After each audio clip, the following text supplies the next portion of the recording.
अब स्टार्ट करने की डायरेक्ट सेलिंग भी जब शुरुआत करते हैं, बहुत सारे लोग सोचते हैं कि अब तो बहुत देर हो गया, अब कौन स्टार्ट कर पाएगा ये सब चीजें। स्टार्ट करने से घबराते हैं। To learn a new skill it's never late to start. कभी लेट नहीं होता, कभी भी लेट नहीं होता। अगर आपको लग रहा है कि बहुत देरी हो चुकी है, मैं नया स्किल नहीं सीख सकता, मेरी उम्र तो बहुत ज्यादा हो चुकी है, मैं तो पढ़ा नहीं, अच्छा क्वालिफिकेशन तो ले नहीं पाया, अब क्या करूंगा, जी नहीं, कभी लेट नहीं होता।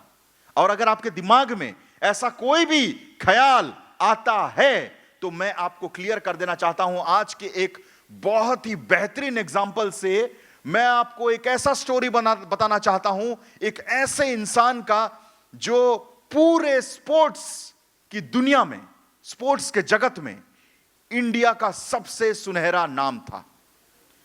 वो इंसान जो आज तक जितने भी स्पोर्ट्समैन पैदा हुए हैं इस धरती में, इस मिट्टी में, उन सबसे सुनहरा नाम था, सबसे गोल्डन नाम था, और उनका नाम था मेजर ध्यानचंद।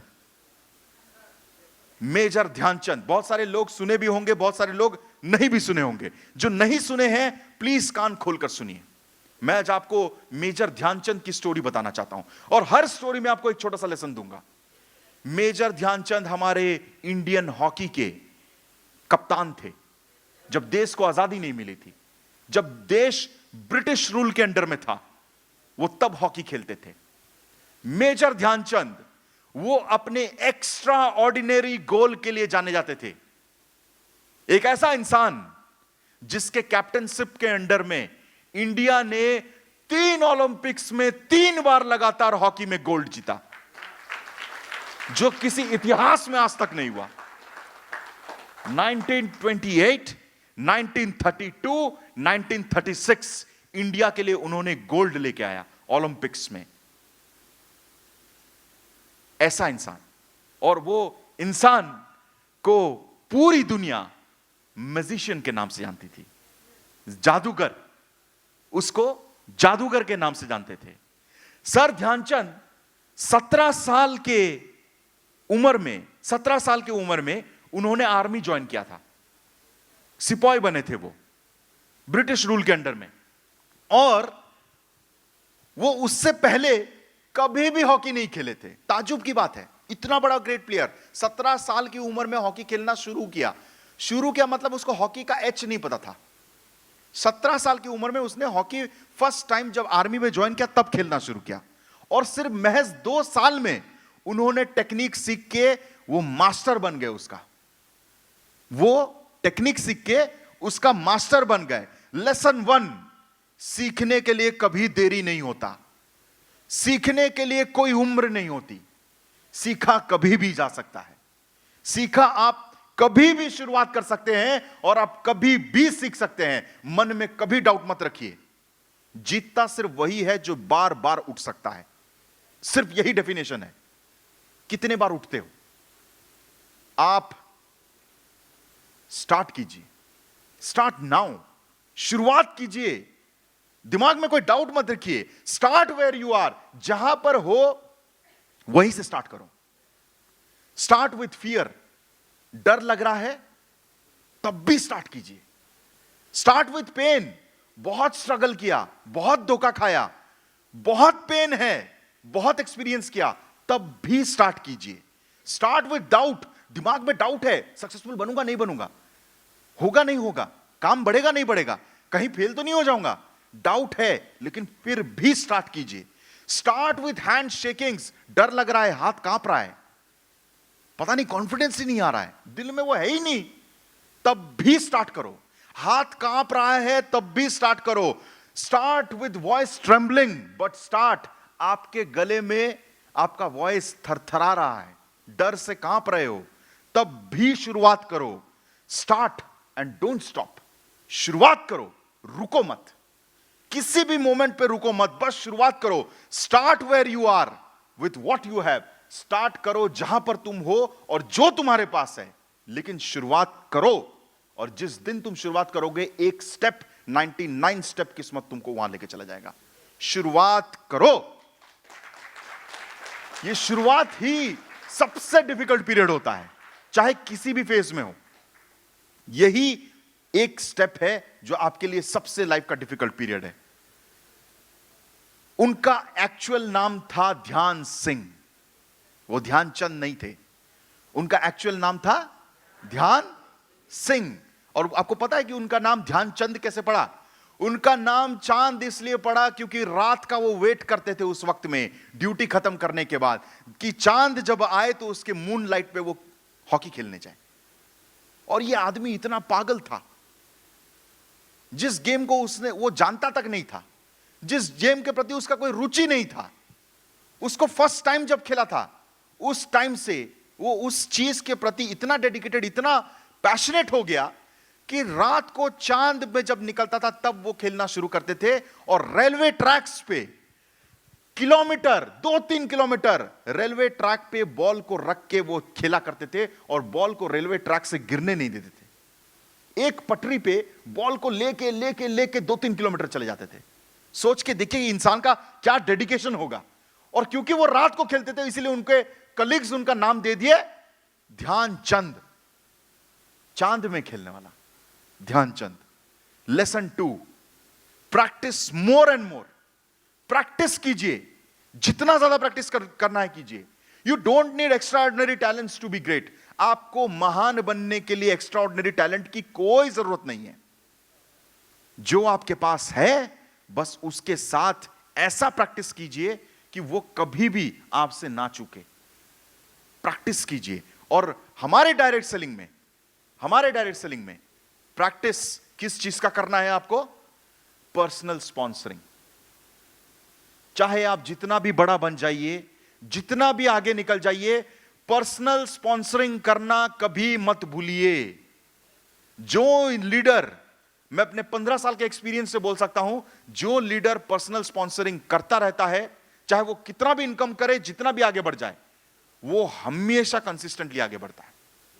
आज डायरेक्ट सेलिंग में वर्ल्ड लीडर्स वही हैं जो पर्सनल स्पॉन्सरिंग करना जानते हैं।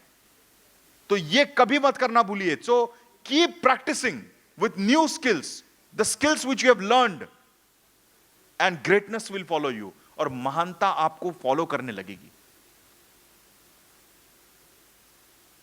3 बार ओलंपिक खेला उन्होंने, 3 बार, 1928, 1932 एंड 1936। पहला मैच एम्स्टरडैम जब फाइनल हुआ, सॉरी ओलंपिक्स का पहला फाइनल, उन्होंने नेदरलैंड को 3-0 से हराया, 3-0। आदमी ऐसा खेलता था कि दूसरे लोग उसके स्टिक से बॉल ले ही नहीं पाते थे। नेदरलैंड वालों ने उसका स्टिक तोड़ के देखा कि कहीं मैग्नेट तो नहीं लगा, यह आदमी मैग्नेट लगा के तो नहीं घूम रहा। लोग इतना डाउट करने लगे, ऐसा खेलता था। और वो किस लिए? क्योंकि उसका उतना प्रैक्टिस था, उनका प्रैक्टिस इतना बेहिसाब था, दिन रात करते थे कि वो स्टिक से बॉल को अलग ही नहीं होने देते थे। दूसरा ओलंपिक्स जब होने लगा तो उस फाइनल में 3-0 तो अतीत हो गया था। अब की बार उन्होंने यूएस को 24-0 से हराया, जिसमें से 8 गोल ध्यानचंद के थे। 24-0। और उसके बाद जब जर्मनी में हुआ तब 8-1 से उसको जर्मनी को हराए। आप सोच के देखिए, एक इंसान कंसिस्टेंटली इतने साल, ओलंपिक्स हर 4 साल में होता है, 12 साल तक उन्होंने अपने कंसिस्टेंसी देते गए, वो आगे बढ़ते गए। He was always better than yesterday. वो अपने अतीत से, अपने कल से हमेशा बेटर खेले हैं, हमेशा बेटर प्रैक्टिस किए हैं, हमेशा बेटर डिलीवर किए हैं। And he never stop practising. उन्होंने प्रैक्टिस करना कभी भूला ही नहीं।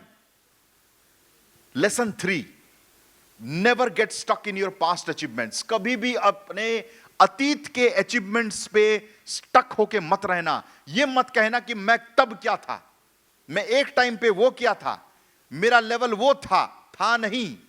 क्या है उससे मायने रखता है। जो इंसान अपने पास्ट अचीवमेंट्स को लेकर स्टक हो जाता है उसकी बर्बादी तय है।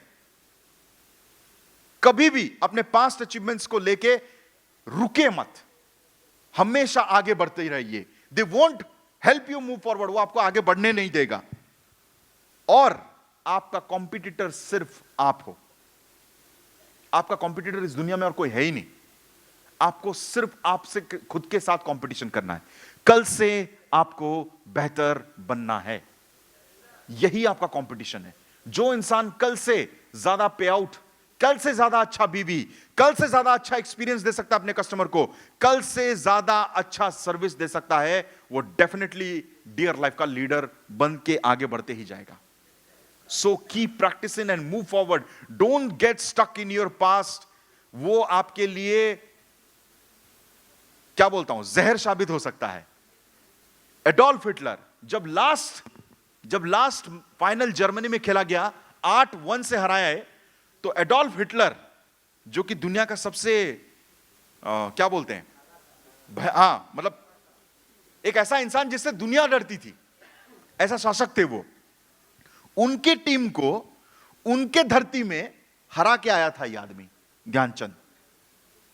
और मैच खत्म होने के बाद एडोल्फ हिटलर इतने इंप्रेस हो गए कि उन्होंने उनसे एक मीटिंग तय करवाया.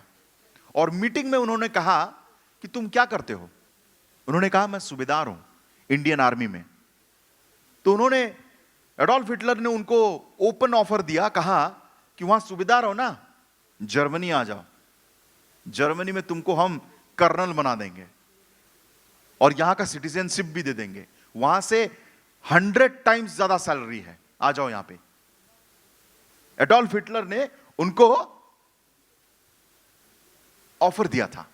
और आपकी जिंदगी भी है, जब आप सक्सेसफुल, जब आगे बढ़ते रहते हो, आपको आपकी जिंदगी में भी ऐसे बहुत सारे शॉर्टकट्स आएंगे जो आपके गोल से आपको डाइवर्ट करने की कोशिश करेंगे, आपको रिश्वत देंगे, आपको आपके मेन गोल से डाइवर्ट करने की कोशिश करेंगे, बोलेंगे अरे तू इधर आ जा, ये कर देंगे वो कर देंगे. एडोल्फ हिटलर आपकी जिंदगी में भी आएगा. आपको पता है जब ये चीज हुआ तो उन्होंने, ध्यानचंद ने क्या रिप्लाई दिया. ध्यानचंद ने ऐसा रिप्लाई दिया, उस आदमी को जिसको पूरी दुनिया डरती है, उस आदमी को आंख से आंख मिला के, उस ध्यानचंद ने जो सिर्फ एक इंडियन आर्मी का साधारण सा सूबेदार था, वो आदमी जो उसके धरती में उसी की टीम को 8-1 से बीट किया था, कैप्टन ऑफ इंडिया ने उससे आंख मिला के एक सेंटेंस कहा और सब आदमी उसका सेंटेंस सुन के दंग रह के रह गए. और उसने कहा India is not for cell. वो आदमी उससे आंख मिला के देखता है एडोल्फ हिटलर को और कहता है India is not for cell. Friends, lesson 5 और लेसन 4 और 5, ये आपकी जिंदगी का सबसे बड़ा लेसन है और ये डायरेक्ट सेलिंग का सबसे बड़ा लेसन है. अगर आप डायरेक्ट सेलिंग कर रहे हो, दिल दिमाग सब खोल के सुनो. लेसन है, successful people have ownership towards their organisation. जो सक्सेसफुल लोग हैं वो अपने ऑर्गेनाइजेशन, अपने कंपनी, अपने कंट्री के प्रति ओनरशिप रखते हैं. वो उसको अपना मानते हैं, मेरा है वो. और वो इंडिया को रिप्रेजेंट करते थे, वो इंडिया का जर्सी पहनते थे. इसीलिए उन्होंने कहा मैं इंडिया हूं and India is not for cell. मैं बिकाऊ हूं नहीं बोला उन्होंने कहा India is not for cell. उन्होंने अपने आप को इंडिया बना दिया. और आप डियर लाइफ को रिप्रेजेंट करते हैं. So you are dear life. यहां पर जितने लोग बैठे हैं वो सब एक एक डियर लाइफ के डिस्ट्रीब्यूटर नहीं बल्कि डियर लाइफ ही हैं. आप जब वो जर्सी, आप जब वो टी शर्ट पहन लेते हो, जब आप वो बैच पहन लेते हो, तो आप डिस्ट्रीब्यूटर नहीं, जी नहीं, आप डियर लाइफ हैं. आप हमारी पहचान है. आपसे देख के कोई सीखता है, कोई जानता है डियर लाइफ को, तो आप भी तब कहना चाहिए आंख से आंख मिला के एडोल्फ हिटलर को, dear life is not for cell.